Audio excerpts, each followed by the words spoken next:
Hello, this is your friendly neighborhood host of the History of Comic Books podcast, JT Wheatley here once again, and here we're going to be talking about Will Eisner. Will Eisner was born on March 6, 1917 in Brooklyn, New York, the son of Samuel and Fanny Eisner. Samuel shared a birthday with his son, who was born in Vienna, Austria, where he worked as a painter but later left for America to avoid conscription in World War I. His mother, Fanny Engler, was the daughter of Romanian immigrants born en route to America on the ship on April 25, 1891. They were a contrasting role models, as Samuel was a painter and a dreamer, while Fanny was the realist and more down-to-earth.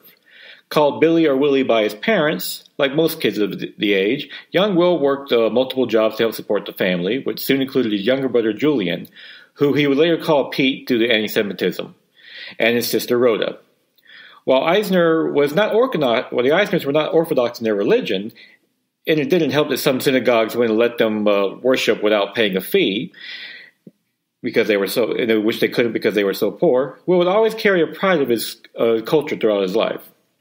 It was this poor upbringing, particularly during the Depression, that instilled a serious work ethic into Will Eisner, something he would carry on throughout his entire life. By 1930, young Willie was the man of the house, selling newspapers in Lower Manhattan and fighting over prime locations to sell them. However, to the disappointment of his mother, Will shared his father's love of art, who encouraged it and even spent what little money they had on art supplies for his son. Also, like many kids that age, he had a great love of pulps and comic strips, the latter which he had easy access to thanks to his newspaper job.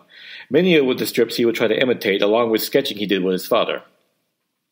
Eisner attended DeWitt High School in the Bronx, which would have one of the most esteemed alumni of any comic book industry, with fellow classmates including Stan Lee, Bob Kane, and Bill Finger, along with other notable entertainers such as Gary Marshall, Neil Simon, and Burt Lancaster.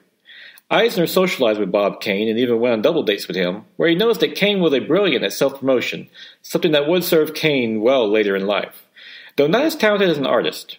It was here that Eisner excelled at writing and art, with his first published work appearing in the school paper The Clintonian, called At the Forgotten Ghetto, along with doing the set designs for the Class Nate Variety Show, the yearbook, and the literary magazine The Hound and the Horn with Ken Ginninger.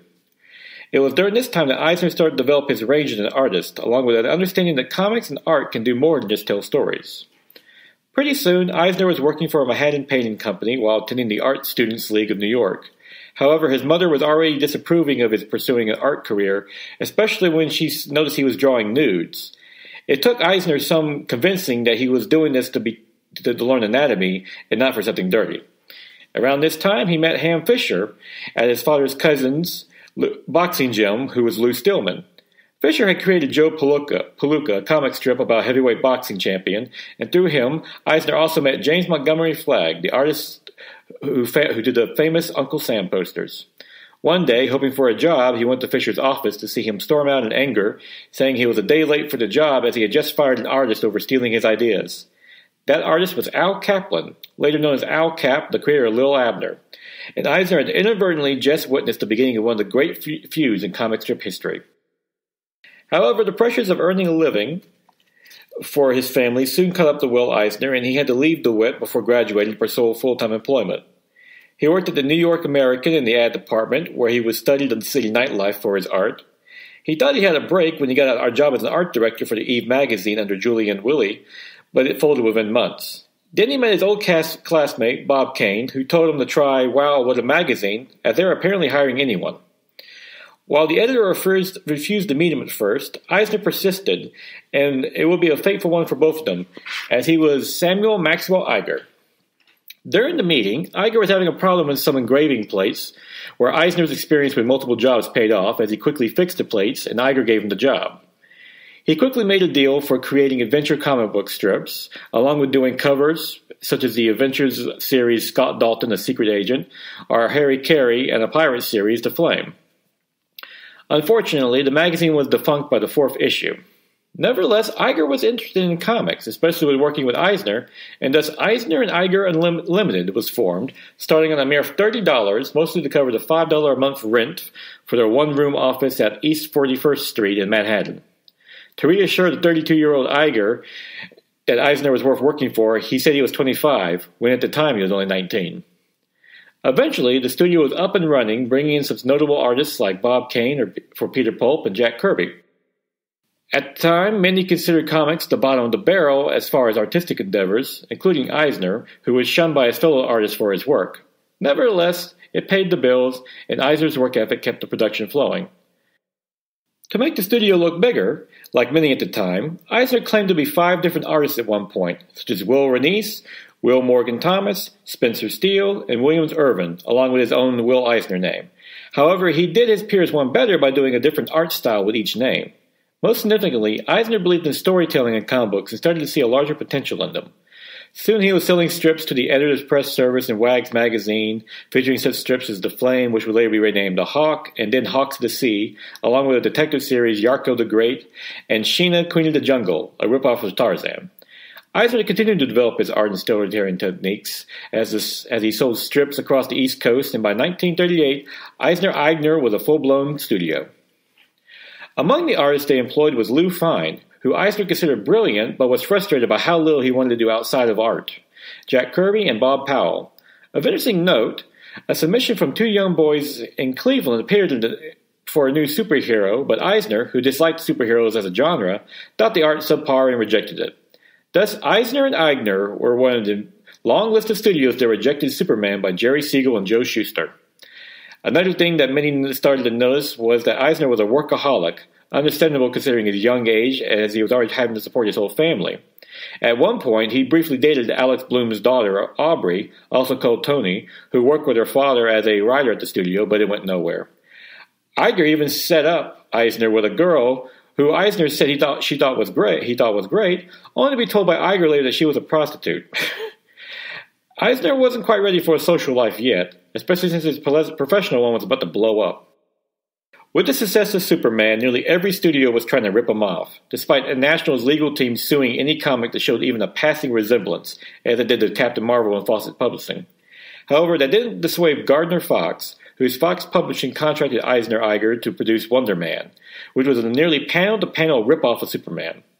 Sure enough, National sued, and originally Eisner said he was going to tell the truth about the contract. However, after realizing that Fox still owed them $3,000, which would go unpaid if they lost the lawsuit, he claimed in court that the comic was inspired by the Phantom, not the Superman. Anyone who compared the 2 comics could see that this was not the case, and Eisner more or less committed perjury. Despite that, they lost the case and the money from Fox, leaving Eisner and Iger on the brink financially. It was a stunning blow, but another was about to hit Eisner, though in a more personal way.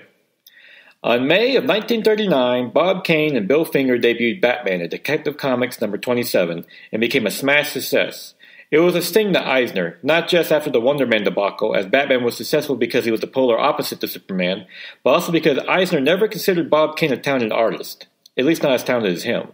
However, it did inspire Eisner to make his play as a comic book superhero, but in a different form. With the success of comic books, newspapers were hurting as kids were no longer buying papers to read comics as they can get them straight from the source. That's where Eisner stepped in when he met with Everett Busy Arnold, the editor of Quality Comics, in fall of 1939. Arnold introduced him to Henry Martin, who had an idea of a 16-page comic book supplement to be sold with a newspaper and needed content for it to work. Eisner formed a partnership with them, with which the supplement would contain 1 8-page story with 2 4-page stories to back it up. However, one thing Eisner insisted on was copyright ownership of the characters, something unheard of at the time, but Eisner once again was shown to be forward-thinking in both art and business, as he knew ownership of the character was essential for long-term success. Finally, they negotiated a copyright agreement that had it originally be in Arnold's name, but if the contract ever dissolved, it would revert to Eisner. With that settled, all that was left was to break up Eisner and Iger. Iger wasn't eager to see his successful partnership end, but agreed after buying out Eisner for $20,000 in ownership of all their characters they had created at the studio. Eisner also took artists Lou Fine, Bob Powell, and Chuck Mazulzan, whom Iger thought he got the sweet end of the deal, as Eisner was essentially walking away with nothing for this new venture. However, Eisner was about to create not only his greatest work, but one of the best characters that ever graced the comic book. While Busy Arnold wanted a superhero character, Eisner never liked the genre and wanted to try something different. He liked detective stories and formed an idea around a vigilante with a sense of justice.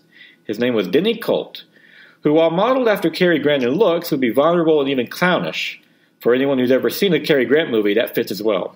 The other two stories were Mr. Mystic, basically a knockoff of his previous work, Yako the Great, and Lady Luck, a blonde bombshell answer to Denny Colt, whom Magellan modeled after his own wife. Powell and Magellan would handle the backup stories, while Lou Fine and the rest of the staff did work for quality comic books in general. As for Denny Colt, Arnold still wanted him to look like a superhero, and while Eisner hated the idea, he relented and renamed him the Spirit. In his origin, Denny Colt is a friend of Commissioner Eustace Dolan, who, when Colt is seriously injured when fighting the villainous Dr. Cobra and is doused with one of his chemicals. Believed dead, he is buried at Wildwood Cemetery, only to rise after being revealed he was only in suspended animation. Digging his way out, he makes a secret lair in the cemetery burial vault and dons a blue suit and mask, only revealing to Dolan that he is still alive. By convincing the world he is dead, he could operate outside the law, thus the Spirit was born. As a dig to Arnold, Eisner also gave the Spirit his trademark fedora, something that Arnold always wore, though Arnold himself never noticed. Eisner's Spirit wouldn't be like other superheroes that had a knowing sense of humor, acknowledging how he could walk around Central City, his fictional town, with a mask and no one noticed. The cast was fleshed out with Ellen Dolan, Eustace's daughter and the Spirit's love interest, and Ebony White, a young black cab driver who would become his sidekick. Despite the racist depiction of him, Ebony would become the first regular black character featured in a comic, though his stereotypical look would come back to haunt Eisner later in his career. Most importantly, Central City was depicted as a real character itself, featuring trash in the street and broken down buildings based on Eisner's own view of living in New York. On June 2, 1940, the weekly comic book premiered in the Sunday papers. While only 5 papers at first, that already represented a circulation of 1.5 million. One of them was the Philadelphia Record, which was the first paper to pick up the series, and Eisner even decided to attend the party for the launch. Set up at 5 Tudor City in the 5th floor apartment on Lower East Side of Manhattan, Eisner and his crew were enjoying success only briefly when he clashed with Arnold, particularly over talent, who Arnold repeatedly tried to steal. New talent kept coming through, such as Nick Cardy and Joe Kubert, who started out as an 11-year-old charged with sweeping the floors, and Al Jaffe. Kubert himself would call the time at Tudor City as on-the-job trading, as he was raw and fresh out of school, yet the veterans there were patient enough to help him with his work. As for Eisner, he was actively involved in all levels of production and respected as a boss, not just for his talent but also his business acumen. It was around this time he became known as Will Eisner, his professional name to this day. That's not to say there wasn't trouble with one feud ever over who created the Blue Beetle and the Black Hawk, with Chuck Cordera raging for decades. Even at San Diego Comic-Con panel in 1999, hosted by Mark Evanier, they couldn't settle it. Nevertheless, the studio, in particular the Spirit, was so successful that a daily strip was started on October 13, 1941. This proved to be a mistake, as daily strips didn't allow for creative freedom weekly installments did, from the limited panels to the fact that readers demanded consistency over character development. The workload didn't help much either, even for the notorious workaholic Eisner. With its success, the Philadelphia Record did a one-page profile on him, in which Eisner proclaimed the potential of comics and how it could become a high art form. Being one of the first comic book artists to proclaim this, it brought on ridicule from both outside and inside the industry. At one point, the great Rube Goldberg confronted Eisner at the Cartoonist Society meeting, saying that he thought Eisner was uppity and what they did was the equivalent of vaudeville. An ironic statement, considering that both comic books and vaudeville would once be considered art. Eisner would continue to push his philosophy with the Spirit, experimenting with splash pages, a panel that took up the entire page, often using it as an opening page as a selling point of the story. Instead of a standard title page, he would find a way to incorporate the Spirit title into a building or any other pattern into the story as well, setting the tone for it. Eisner also began to experiment with angles and storytelling after seeing the film Citizen Kane, which not only influenced movies, but comics as well. However, all this would be soon put to threat when World War II began and Eisner was drafted. Like many young men during World War II, Will Eisner was called on to serve his country. He originally tried for deferment on July 29, 1942, claiming he was the sole provider for his family, but was denied. Thus, he set up a studio in Stamford, Connecticut, and tried to get Lou Fine to take over the Spirit. Eisner was then sent to Aberdeen Proving Ground near Baltimore for training, where he was shocked to learn he was something of a celebrity, as the Spirit was popular nationwide at this point. This didn't impress his drill sergeant, who put him through the paces like any other recruit. By the end of basic training, Eisner stated he was not only ready for combat, but wanted to fight. His attitude changed. Nevertheless, the Army had a different idea when, like many talented entertainers at the time, they sought to put his skills to use for the military. At the base paper, The Flaming Bomb, Eisner produced the character Primus Otis Dogtag, a